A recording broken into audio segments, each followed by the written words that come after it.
America में रहते में अगर मैं इस्लामिक त्योहारों की बात करूं तो मुझे सिर्फ रमज़ान में ही मज़ा आता है।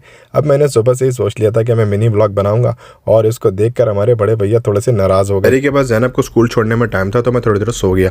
अचानक मेरी आँख खुली तो मुझे लगा आज तो ज़ैनब की छुट्टी हो ही जाएगी, लेकिन जैसे ही मैं उसके रूम में गया तो देखा वो तैयार खड़ी थी। अब सारा क्रेडिट इसकी मामा को जाता है ना। ज़ैनब को स्कूल छोड़ने के लिए मैं जा रहा था, रास्ते में सोच रहा था मुझे क्या क्या करना है, तो काफ़ी दिन से काम पेंडिंग था तो सोचा आज रेस्टोरेंट डिपो से ये काम भी निपटाई देते हैं। बहुत सारी चीज़ें इंडियन स्टोर पे नहीं मिलती, बल्क में यहाँ से लेते हैं तो सस्ती भी मिल जाती है और अच्छी भी मिल जाती है। लेकिन जिस काम से मैं आया था ना वो काम तो मैं आपके साथ बाद में शेयर करूंगा। जैसा कि मैंने शुरू में बताया कि रमजान का महीने मुझे अमेरिका में ज्यादा अच्छा लगता है। आना जाना भी लगा रहता है, इफ्तार पार्टियां वगैरह भी होती हैं, इबादत करने की भी मजा आता है, मस्जिदों में भी रौनक लगी हुई होती है। हम अकेले जा रहे होते हैं तो कभी पूरी फैमिली एक साथ जा रही होती है, फैमिली गैदरिंग्स भी ज्यादा होती है। और अभी तो 2 साल से अम्मी अब्बू आए हुए हैं तो फिर घर की रौनक ही अलग हुई भी है। यहाँ से निकल के हम जा रहे थे दारुल की तरफ। दारुल में भी काफी रश था और यहाँ पे सालिहीन ब्रांड की जो है ना प्रमोशन चल रही थी। भाई ब्रांड को 2 ही चीजें जो है ना वो फेमस करती हैं, एक तो फैब्रिक और दूसरा उसकी स्टिचिंग। जैसा कि आप लोग को पता है कि जब रमजान आते हैं तो मस्जिदें फुल हो जाती हैं, बड़े पावरफुल खुतबाज हो रहे होते हैं। और यहाँ पे तो आपको पता ही है कि लेडीज भी होती हैं, जेंट्स भी होते हैं, तो इसकी वजह से और ज्यादा रश हो जाता है। तो मेरा दिल चाह रहा था ज़ाबिर से मिलने के लिए, तो मैं चला गया उसको मिलने के लिए उसकी नानी के घर।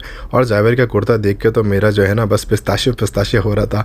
फिर देखते ही देखते सारे बच्चे आपको पता आ जाते हैं, उनको भी करना होता है। मैंने सोचा कि आज मौका अच्छा है, सारे बच्चों के मूड भी अच्छे चल रहे हैं, तो मैंने कुछ इनके साथ मिलकर शॉर्ट्स बना लिए जिनको हम एक एक करके पोस्ट करेंगे। आप लोग बताइएगा कि आप लोगों को ज़ाबिर के साथ मैंने जब भी शॉर्ट्स बनाता हूँ वो कैसे लगते हैं। वैसे तो ज़ैनब के साथ मुझे ज़्यादा मज़ा आता है, लेकिन ज़ाबिर की मस्तियाँ भी जो है ना बड़ी मज़े की होती हैं। अब इनके साथ मैं टाइम स्पेंड कर रहा था, पता ही नहीं चला कब असर का वक्त हो गया। अब मुझे बहाना करके यहाँ से निकलना पड़ा, क्योंकि ना तो इनकी बातें ख़त्म हो रही थी ना इनकी मस्तियाँ ख़त्म हो रही थी। अब मैं जब घर की तरफ निकला तो वहाँ जाके मुझे सबसे पहले ख्याल आया कि रोज़े का टाइम हो चुका था, क्यों ना आज सबके लिए दुआ कर ली जाए।